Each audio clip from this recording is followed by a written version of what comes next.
Revenue ఉద్యోగులు శాంతించారు. తహసీల్దార్ వనజాక్షిపై Denduluru MLA అతని అనుచరుల దాడి తర్వాత ఆందోళన చేపట్టిన ఉద్యోగులు ఈ ఉదయం హైదరాబాద్లో ముఖ్యమంత్రితో చర్చలు జరిపారు.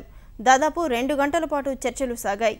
బాధ్యులపై చర్యలు తీసుకుంటామని ముఖ్యమంత్రి హామీ ఇవ్వడంతో విధులకు యథావిధిగా హాజరు కావాలని ఉద్యోగులు నిర్ణయించారు. మరింత సమాచారం మా ప్రతినిధి కృష్ణను అడిగి తెలుసుకుందాం. కృష్ణ, చెప్పండి, ఉద్యోగులకు ముఖ్యమంత్రి ఎలాంటి హామీలు ఇచ్చారు? లలిత, ముఖ్యమంత్రి చంద్రబాబు నాయుడుతో ఈ ఉదయం దాదాపు 2:30 గంటల పైగా జరిగిన సమావేశం అయితే సత్ఫలితాలను ఇచ్చిందని చెప్పాలి. ఏదైతే ముస్నూరు ఎంఆర్ఓ వనజాక్షిపై జరిగిన దాడి ఘటనకు సంబంధించి వివాదం సద్దుమరిగిందని చెప్పి సద్దుమరిగినట్లు తెలుస్తోంది. ముఖ్యమంత్రి చంద్రబాబుతో అటు రెవెన్యూ సంఘాల ఉద్యోగులు అలాగే ఇటు విప్ చింతమనేని ప్రభాకర్ కూడా హాజరు కావడం జరిగింది. ఎవరి వాదనలో వాళ్ళు సీఎంకి వివరించినట్లుగా తెలుస్తోంది. ముఖ్యమంత్రి ఇద్దరు వాదనలు విన్న తర్వాత ఎట్టి పరిస్థితుల్లోనూ ప్రభుత్వ పరంగా మాత్రం ఇలాంటి దాడులు మాత్రం ఉపేక్షించేది లేదని స్పష్టం చేసినట్లుగా తెలుస్తోంది.